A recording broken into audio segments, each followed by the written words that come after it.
right. Well, hello, everybody. I'm Hal. And I'm Melanie. And we want to welcome you to another episode of Making Biblical Family Life Practical. Been a while. It's been a long while because we've had a really rough winter. We've had some major health issues with our kids. Mm-hmm. And it has been, and our extended family as well, it's been a very stressful. Let's just say I spent a lot of time on the rare disease website. That's no fun. That is no fun.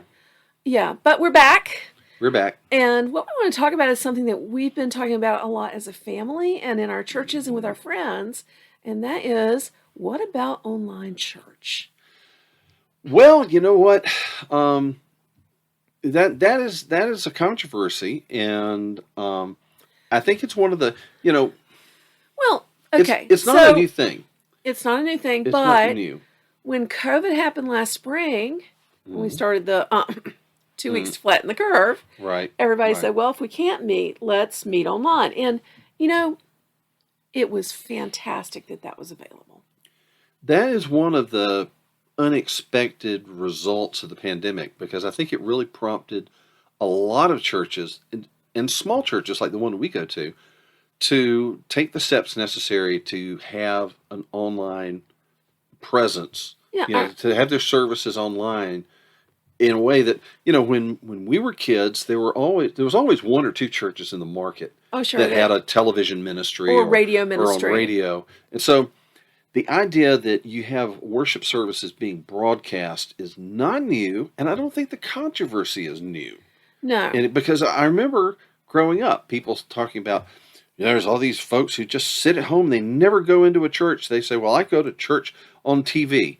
And, and so the question, the criticism, the concerns are nothing new. They're just amplified right now. Well, it's a lot bigger because a lot more people, a lot more churches now have services online.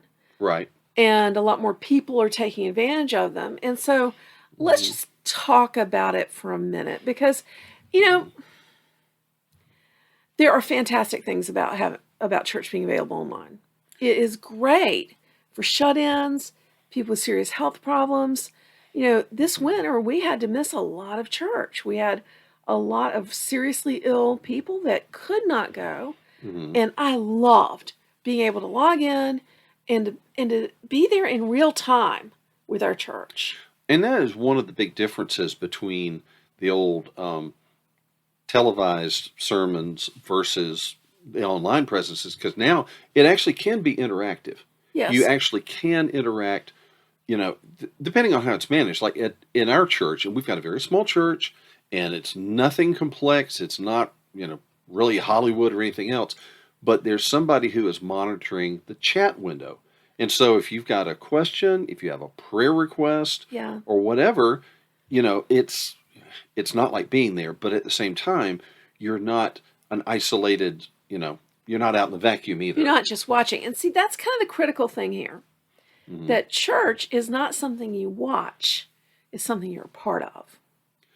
Well, let's go back to what do the scriptures say? Well, the verse that everybody goes to is in Hebrews chapter 10, in verse 25, where it says that that we should not be forsaking the assembling of ourselves together, as is the manner of some. So this is not a new problem. not a new problem. As is the manner of some, but exhorting one another, and do so much the more as you see the day approaching. And that's, if you think through the... What now? Time for me to look something up. Yeah. If you think through the New Testament, the church is always pictured as a gathering. Yeah. And they gathered in Solomon's portico in the temple, or they gathered in the homes of different people. There were churches that met in a designated home. But it was never like everybody's sitting at home waiting for the courier to come with the scroll that has the handwritten sermon that's going to be passed around from house to house. I mean, it's always in the sense of, this is a gathering. We're coming together from house to house. We're breaking bread together. We're doing that's things. That's what I was looking up, okay? Acts chapter 2, where it talks about when the church really came together. Right. And they continued steadfastly in the apostles' doctrine and fellowship, in the breaking of bread and in prayers. And so we see that yes, listening to the doctrine and listening to the preaching is a major part of it, That's a central but it's part. not all of it. No, it is not. No, because it's also about fellowship and in breaking bread together and praying together. And so that's something that is a concern for a lot of church leaders and believers right now, is there is a significant population who now says, oh, just log in. I'll just watch it on Facebook. I'll just watch the stream. And they're not engaging in the life of the church.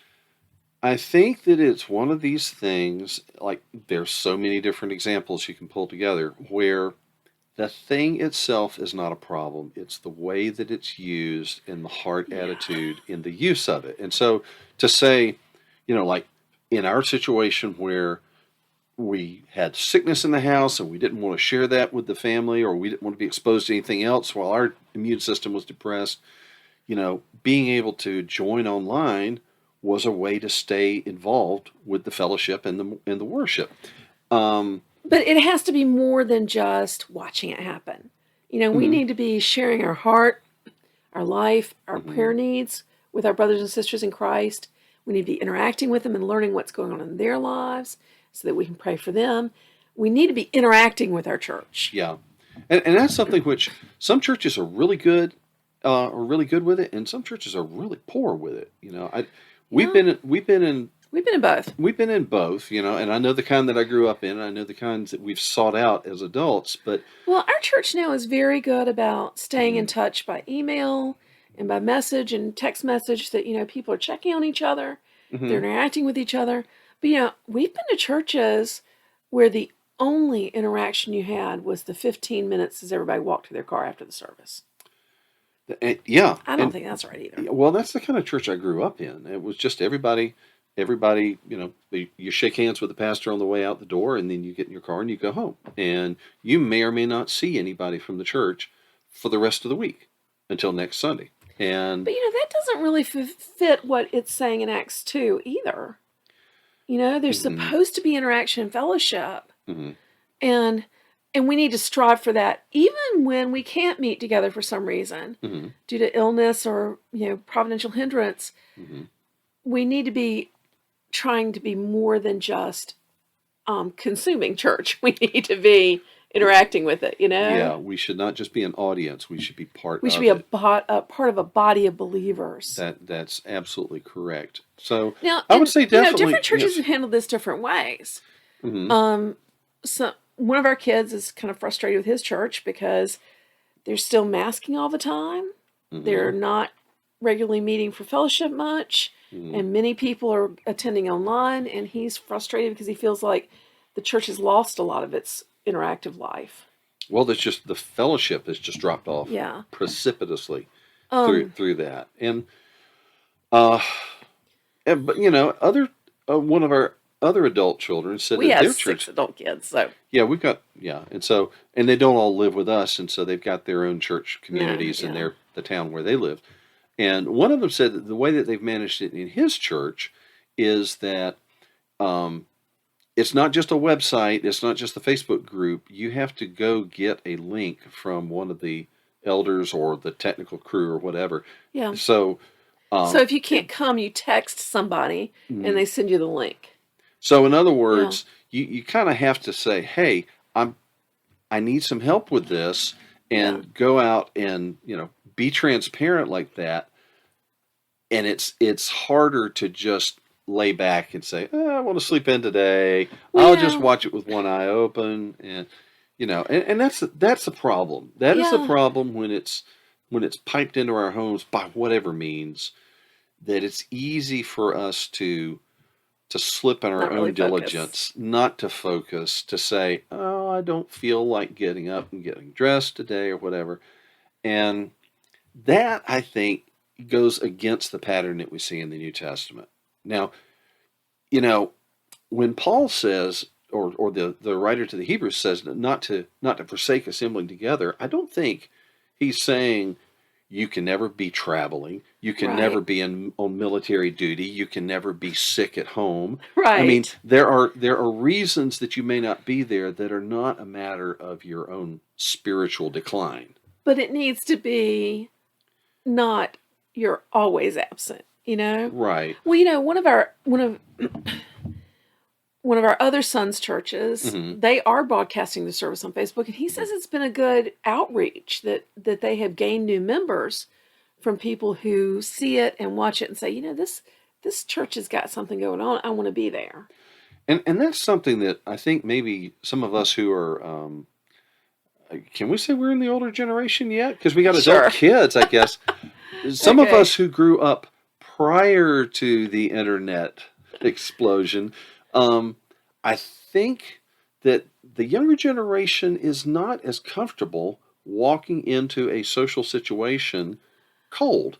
And To far more so now right. because you don't really know what the rules are. I feel that some. I don't know when I walk in some place whether this can be a place where everybody's going to require a mask or whether Hmm. it's going to be a place where nobody's going to wear a mask. You know, Well, I mean, we've found this with like homeschool support groups. When we started yeah. homeschooling, that was where you went to find information and to get encouragement and to ask questions. You found a group, typically a note card on the bulletin board at the library. And so you just said, well, I'm just going to walk into this stranger's house because they've invited me in. Oh, now And, people would freak out and about people that. don't do that. The younger parents are not as comfortable doing that anymore. They want to see who you are online, on social media, and kind of see a little bit, am I comfortable with these people? What do these people stand for? What am I getting into? And unfortunately, that bleeds over into our church life too. And It so I does. think I think there is a point to say, you know what? Even if none of our congregation is joining the online services, having them out there online where other people can access them is a benefit to the church's outreach, as you say. Well, I remember when COVID hit, a friend of a friend who's a pastor in Italy Hmm. said that he was having way more downloads of his church service than had people who had ever darkened the door of his church. Mm. But there's a pretty high social cost in Italy to attending a Protestant church.